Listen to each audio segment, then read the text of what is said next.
All right, so as I mentioned, we are in 2 Chronicles chapter 32. We've been talking about Hezekiah. Last week we were still talking about him and his reign. We're going to continue that this week. Hopefully we'll finish that up. Again, he reigned from about 726 BC to about 697. And then following Hezekiah is Manasseh. Manasseh would be followed by Amon. And Amon will be followed by Josiah. We'll see how far we get on that journey this evening. As we were talking about in our last study, let's go to 2 Chronicles 32, verse 1. Now, in our last two discussions, what we noted was the early reign of Hezekiah really stands out as a time of growth in the faith of the people. He was able to accomplish a lot of good things for God because of his faithfulness. And like kings we've seen in the past, their lives can almost be broken down into stages. And as we get into our study tonight, what you'll notice is some of the latter times in his life, he had some stumbling blocks that he had to overcome. Now, just a view here of our timeline. We're about 700 BC.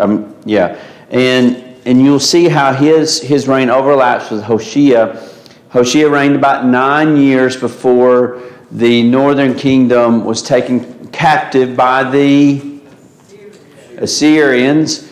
And we're about 100 years of the timeline before the Babylonians will come into the southern kingdom and will take them captive. And so we'll have more to say about that, but just trying to get these in line. Also, I want you to note this one doesn't do as good a job with the prophets, but who are the prophets of this day? Well, Isaiah is a big prophet. Micah is a big prophet. You know, to our family, that's pretty important, right? And then Hoshea was a prophet during this time. These are the writing prophets. Not including, of course, there were some just oral prophets of the time, but just to kind of get a picture of what's going on. All right, so verse 1 says what? After these things, after what we've just read about, all these wonderful things that he did, and these acts of faithfulness. So real quickly, what were the things we highlighted that he did? All right, so one of the things they did was they cleared the land of idolatry. What was the very first thing he did? Anybody remember what it was? They cleansed the temple. You remember his father had shut the doors to the temple. Well, Hezekiah opened the doors up. That wasn't enough, right? I remember somebody telling me they went on a vacation one time and they'd rented a house. And you ever done that? And if you have, you realize that not all timeshares or not all time cabins or places you go to stay are created equal. And not all of them look like the pictures. And I remember somebody telling me one time they went to this one cabin, and when they walked in, whoo, the smell coming out of that place. So what did they spend the first part of their vacation doing? Cleaning out a cabin so then they could use it the rest of the time. Well, sometimes things have to be cleaned out. You may go into your child's room, and sometimes, you ever been hit by that whiff? We have dear close family that I remember their son's very active in sports, and sometimes where he puts his sporting gear, it's not the best smell, right? But that's kind of what the temple was like. It had been so corrupt. And so he goes in and cleans out the temple. That's number one. What's the second thing he does? He what? He got rid of the idols. Well, that comes just a little bit later. but you're close. It's all there together. But the second thing he does is he reestablishes the calendar, right? They go back to celebrating the Passover. He also, in all of that, reestablishes this, what's the word I'm looking for? He in essence, cleanses the priesthood. He reestablishes the order of the priest.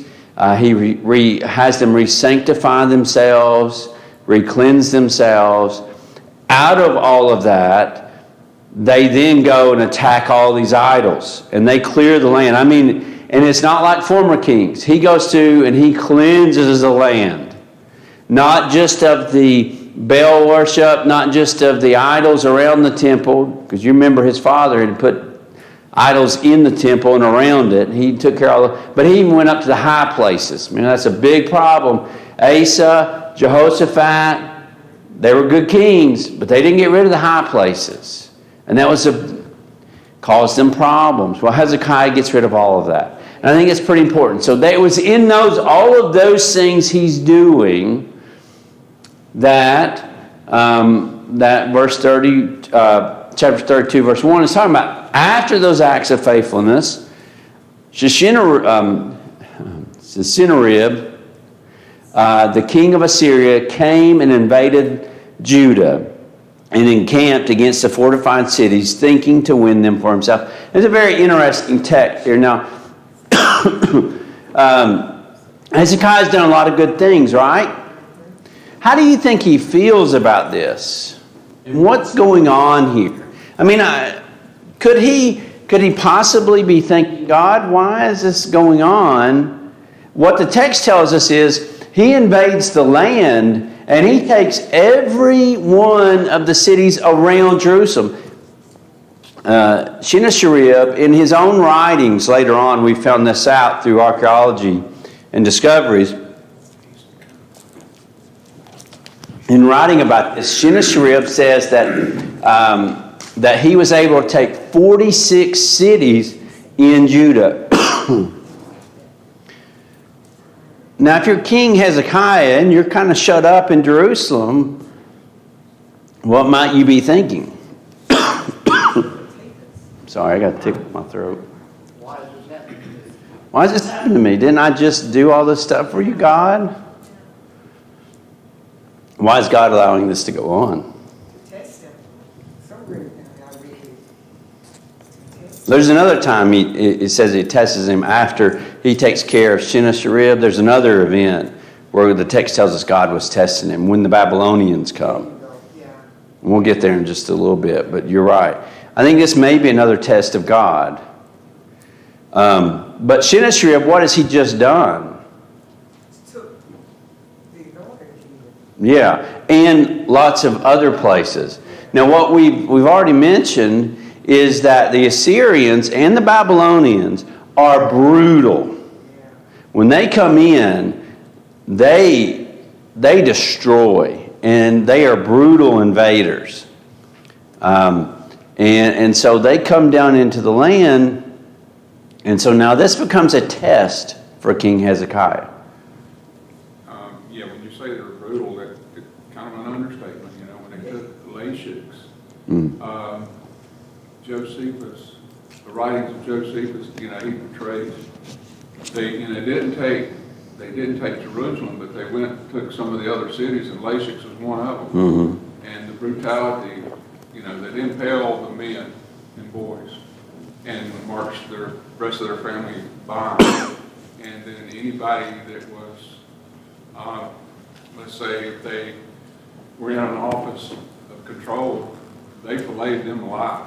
I mean, it was just horrible. But they didn't lay a hand on Hezekiah, even though they didn't even put up a siege wall, you know, and they didn't, but 185,000 of their men died, you know. Yeah, and it's interesting. You have to kind of get that picture to understand where Hezekiah is. Now, he's going to make some mistakes here. We're going to talk about those in just a minute. But I think to be fair to him, we at least need to understand what he's up against. Now, does it justify what he did? No. but at least it helps us to understand. And I think it actually shows him as being a man, just like David, when he does something wrong, what does he do? He will eventually turn back to God. And that's ultimately what he does. And so that's what he's facing. I wish I should have put a map up here, but I didn't do that. But they have surrounded Jerusalem. Now, Jerusalem, of course, is at almost the northernmost part of Judah. So it's just across the border. So they've come around it, taken all these cities here. And numbers-wise, we're going to get a picture of that in just a minute, at what they're facing. And it's an obstacle seen from human eyes. Now, what Hezekiah is challenged with is not to see it from man's eyes, as other kings have done, but to see it from the perspective of God is on my side. And I can overcome this because God's on my side. So let's talk about some of what he does. So the first thing, you're a king, what are you going to do? You need to put up some fortifications.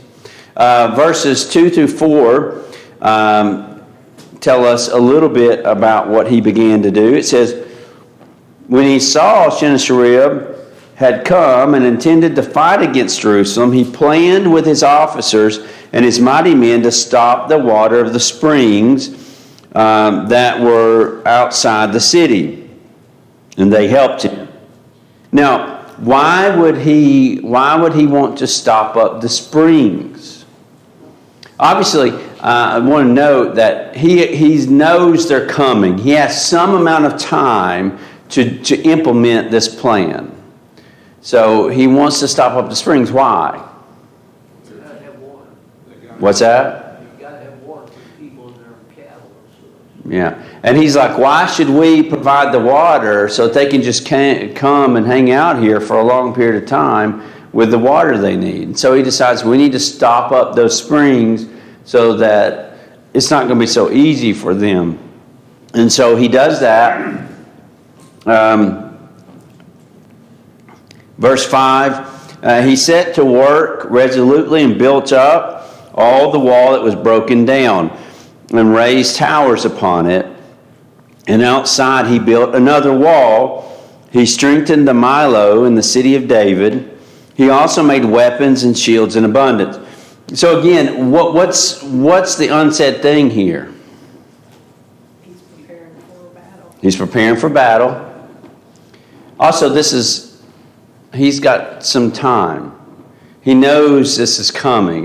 He's seen it well in advance. This didn't happen overnight. He doesn't just look out the window one morning and, there's Sennacherib across the way. He's coming to get me. So he has some time. So it says that he begins to repair the wall. For whatever reason, the wall has some disrepair in it.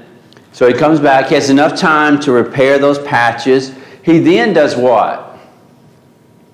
Builds another wall outside of that. This is going to take some time, right? I'm just trying to think about the time this is going to take. Now, what he doesn't tell us, and from my understanding, I don't know what it was he used to make the wall. I don't know. I don't imagine this is like a concrete block wall, but maybe it is. It seems like that would take a lot longer to build. But he completes some kind of structured wall around a second wall. Pretty common practice in cities of the day. You think about Jericho. When they come to Jericho, what does the Bible tell us? How is Jericho constructed? Very similarly, right? They have these humongous walls. Jericho, I believe the construction of the wall, each layer was about 6 feet. That's a big wall.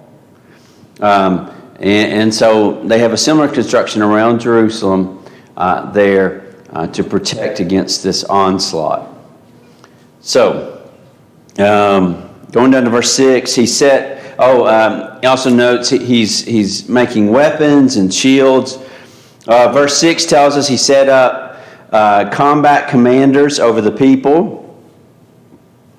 So he begins to put his army in order and develops a battle plan. Now, what does the end of verse 7 say?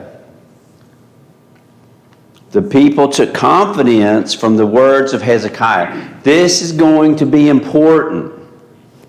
He has the faith of the soldiers. Now, we're going to see in just a minute why that's significant. They believe in him, and I think it has a lot to do with what happened earlier, right? What he did faithfully is now paying off in his soldiers' confidence in him as a war general. And we're going to see why as we move forward. So he begins to prepare for battle, and then Sennacherib invades Judah. Verse 13, in the 14th year of Hezekiah. So 14 years Hezekiah has been king. How long has it been since he took the northern kingdom? Been just a few years.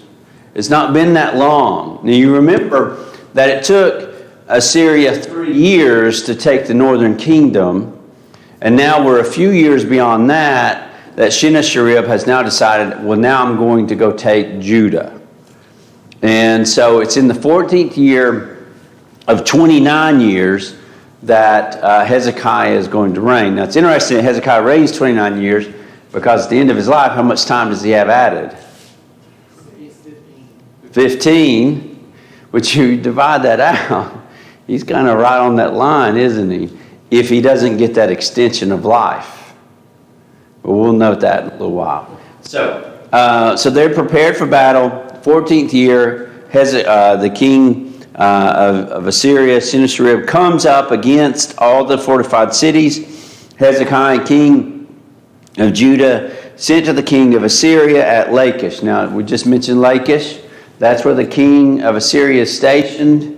I don't know if I have Lachish on this map. I don't see it. But anyway, he's at the city of Lachish. That's where he's in battle. Now, I said, as I mentioned before, Hezekiah, not everything he did was good. Right? He's facing a difficult situation, and unfortunately he gives in to temptation. Here are a couple different ways. We're going to notice the first way here in verse 14. What's the first thing he does?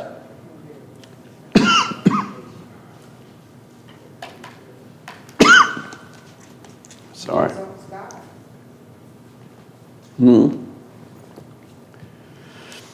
What's the first thing he doesn't do?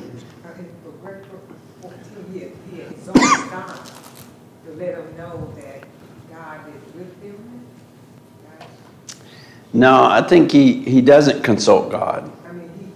I think it's his first mistake. Where does he go first? What does he try to do first? Verse 14. Excuse me, I'm sorry. The gods of the other nations. He does what? Ask about the gods of the other nations. Well, he tries to compromise, doesn't he? He tries to go to compromise. He tries to pay off the king of Assyria. Now, God had made a promise to all the kings of Israel, all the kings of Judah. What was it?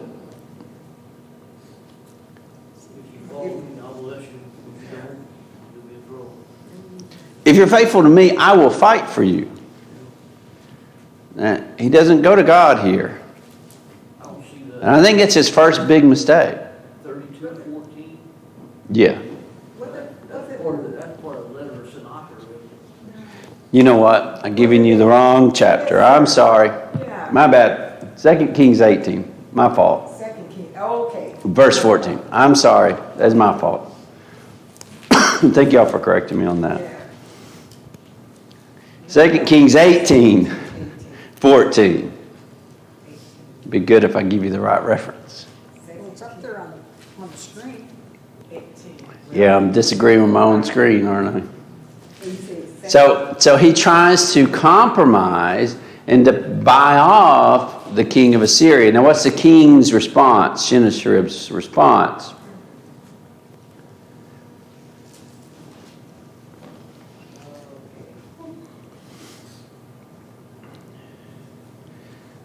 Well, he says, verse 14, I've done wrong. Now, had he done wrong? Had he done anything wrong? No.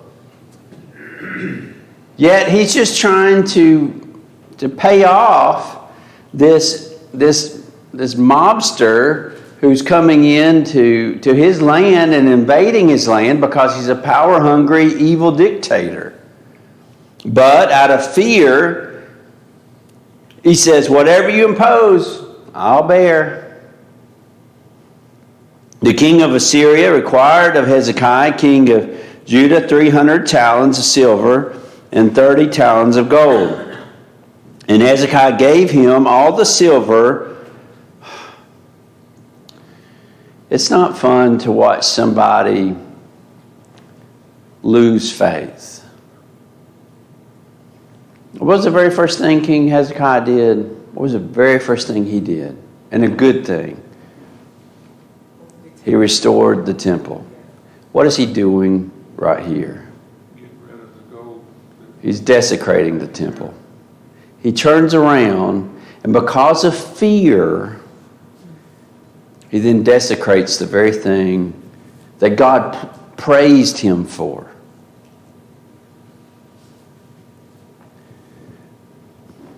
Now, is King Hezekiah still proved to be a faithful man of God? Yes. But it still gives us no joy to read about someone losing faith. It says that he gave him all the silver that was found in the house of the Lord and in the treasuries of the king's house. At that time, Hezekiah, verse 16, stripped the gold from the doors of the temple of the Lord and from the doorposts that Hezekiah, king of Judah, had overlaid and gave it to the king of Syria. Here's the thing, I think an important principle for us. Compromise with sin will tear down the good things that God does through us. Anytime we compromise with sin, evil, false doctrine, we end up tearing down the thing that God has built through our own hands.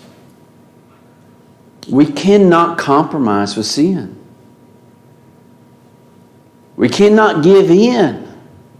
When we give in, we destroy so much. And what you also notice here from this example is that when he did all of that, what did the king of Assyria still do?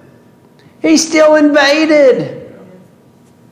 Because he knew he had him at that point. At least he thought he had him at that point. And if it hadn't been for God stepping in, he would have.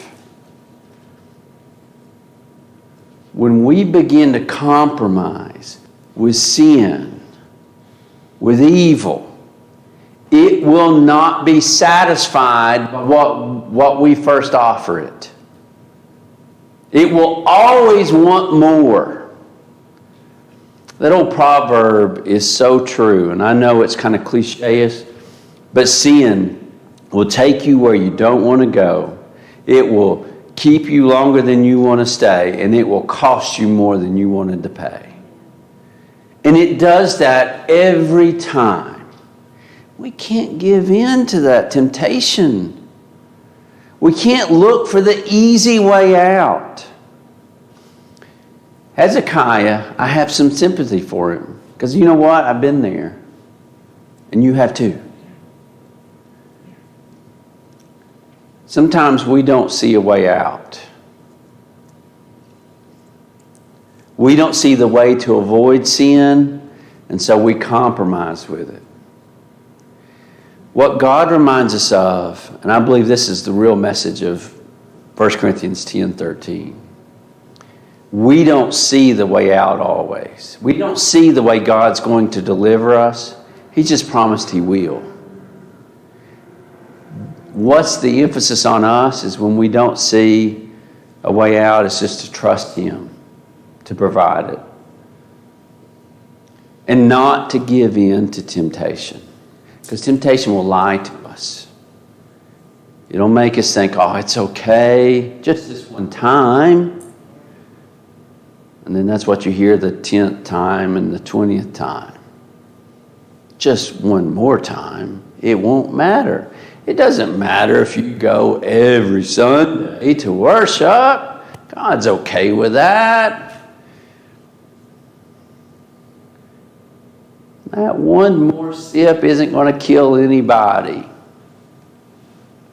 That one more word is not going to hurt anybody. Who cares, right? Those are the lies of temptation. We cannot compromise. And that's a lesson, a very difficult lesson that Hezekiah had to learn. And so he tries to compromise with sin. He tries to compromise with the king. Verse 17 tells us that the king of Assyria sent the Tartan, the Rabshakeh, with a great army. That's his response, right? He doesn't go away. He doesn't leave him alone. When did Satan leave Jesus alone? When does he leave him alone? After he withstood the temptation and didn't give in. The text says he left him for a while. What if Jesus had given in to one of those? Is he going anywhere? No. It's not the way he works. James says if you draw near to God, he'll draw near to you. You draw near to Satan, he's going to take up residence. He's going to move on in. He's standing outside that door knocking with his bag in his hand. So he sends the great army there. He calls for the king, verse 18, and you have a couple guys come out. Eliakim, Shebna, and Joah. They all come to speak with the Rabshakeh. And the Rabshakeh has some words. He says, say to Hezekiah, thus says the great king, the king of Assyria, what do you rest this trust of yours? Do you think that mere words are strategy and power for war? In whom now do you trust, that you have rebelled against me? Behold, you are trusting in Egypt, that broken reed of a staff. We've got the third problem of Hezekiah. What has he done? We noted that he didn't go to God. He tried to compromise. And then what else did he do? He went to Egypt for help. Egypt. Instead of going to God, his true help, he went to Egypt, that idolatrous Egypt, who even Assyria looked at and laughed. Egypt? Really?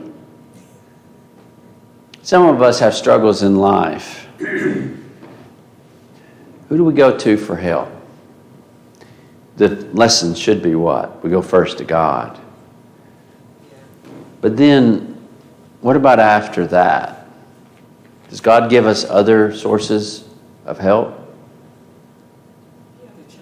The church. Yeah. Our brother, do we always go to our brothers and sisters? No. Sometimes we turn to people of the world to help with a spiritual problem. How does that make any sense whatsoever?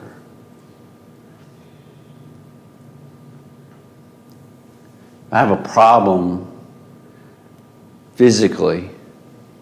I'm not going to go to the mechanic and ask the mechanic to figure out what's going on with my heart. Am I? Does that sound ridiculous? It's because it is ridiculous, right? The mechanic ain't going to help me with my heart.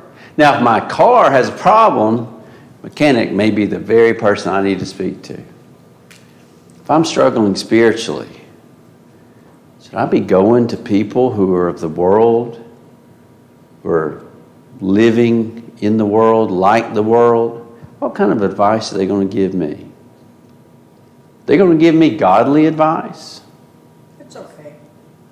Don't worry about it. God wouldn't want you to be unhappy. Oh.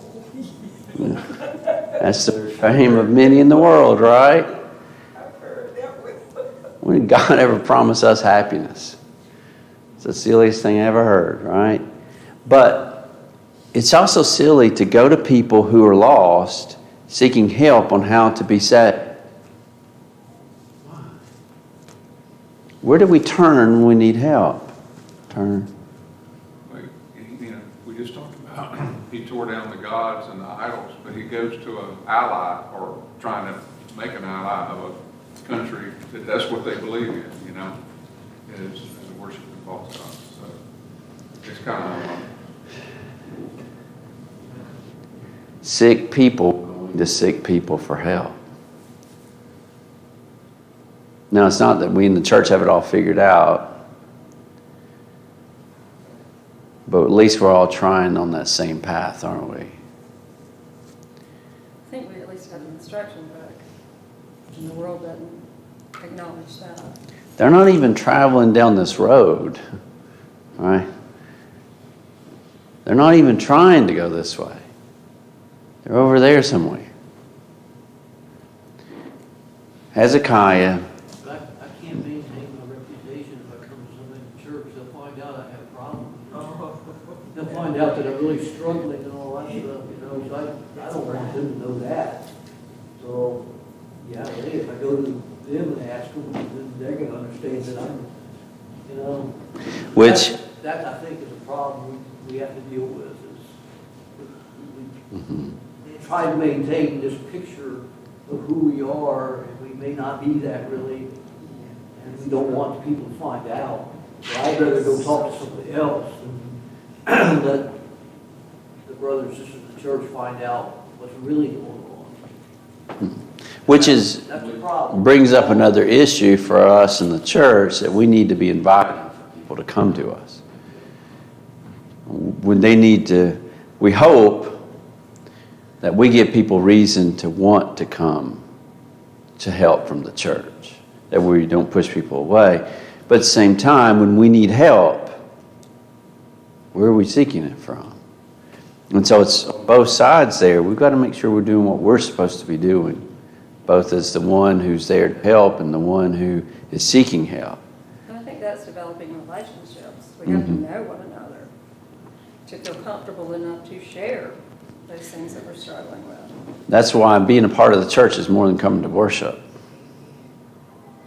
You can't expect to be a part of a family when you only show up for the time when we're not fellowshipping. That's God's time. Let Him have that. And then afterwards is the church time, when we get to know each other. But if we cut ourselves off from the church, and then when we need help, who's going to be there, right? And that means we need to invite ourselves in to the group, and that means being actively involved. And those of us who are members need to be warm and inviting. So it's a big, complicated thing, but not that complicated, just us doing it. So he goes to Egypt. So he made some mistakes here, and it's got him into trouble. Notice what the Rabshakeh continues to say. Verse 22. Well, I'm going to note the end of verse 21 just real quickly, and I'll move on. Such is Pharaoh, king of Egypt, to all who trust in him. He says he's a broken reed. And I think it's interesting from a worldly standpoint, where did this worldly man see King Hezekiah putting his trust? In God? No. He's trusting in the Pharaoh. Is that a little bit of a problem of Hezekiah? What else has he done? He's harmed his influence, hasn't he? They don't see him as a man seeking after God in this moment. They see him as a man seeking after Egypt. When we seek for help outside the church, What does that do to our influence? Verse 22, but if you say to me, we trust in the Lord our God, is it not he whose high places and altars Hezekiah has removed, saying to Judah and Jerusalem, you shall worship before this altar in Jerusalem? Now, here you see the misunderstanding of the king of Assyria and his worldly understanding. How does he view the world? As a polytheistic one, right? His view of God is God's, all these gods, right? He doesn't understand who the real God is. And so, for him, those high places were just as valuable as the altar in Jerusalem. And so, you also see in all of this, you see his misunderstanding of who Jehovah God is. He goes on, come now, make a wager with my master, the king of Assyria. I will give you, now this he's saying a little sarcastic, and you'll see that. Make a wager. Come now, make a wager with my master, the king of Assyria. I will give you 2,000 horses if you are able on your part to set riders on them. What's he saying? You don't even have 2,000 men. Now, I don't know how large the Assyrian army was, but my view is, or my understanding is much larger than that. Right? You're talking about thousands upon thousands of soldiers in the Assyrian army. And you're talking in Jerusalem, an army of less than 2,000 soldiers. So again, you get kind of the picture that's going on here between these two kings and what they're up against. And then he goes on, verse 25, moreover, is it without the Lord that I've come up against this place to destroy it? What is he claiming? He's claiming he's doing the Lord's work. Not you, King Hezekiah. I'm doing it.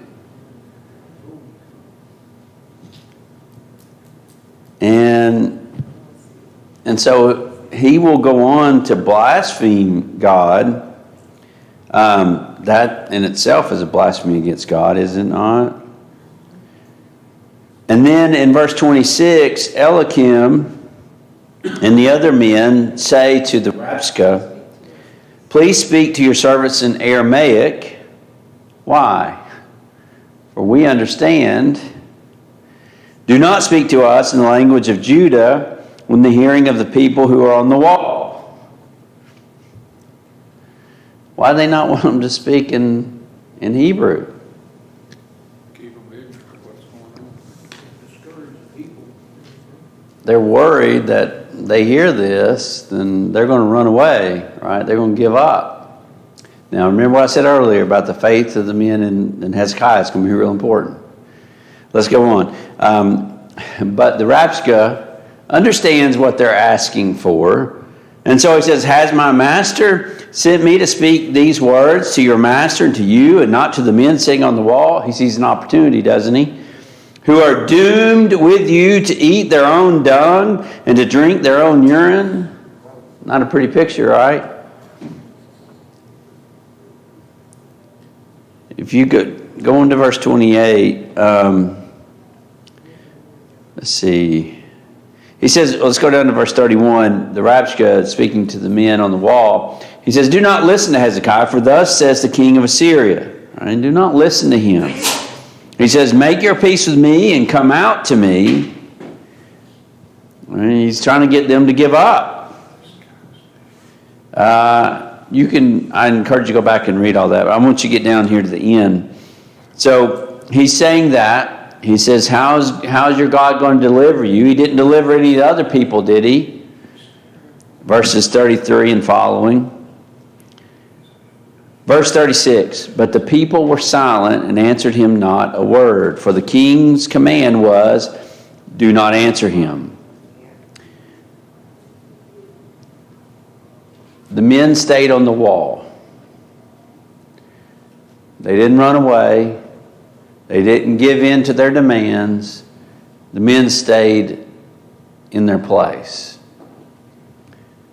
All this would be over had they given up.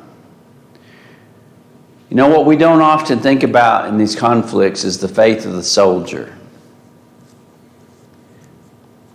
As much as the faith of Hezekiah is one, and his repentance and restoration with God are one to be esteemed, the faith of those soldiers on that wall that day, they could have gotten down, they could have given up. They don't do that. They see the same thing. They heard the same words. Let's don't discount their faith in the battle. None of us know their names, do we? Doesn't give one of their names. But their example of faith is pretty important as well. We'll get into next week looking at what was God's response to all of this. How does this end up playing out? Thank you all so much. We'll be dismissed and rejoin for our devotional in just a minute.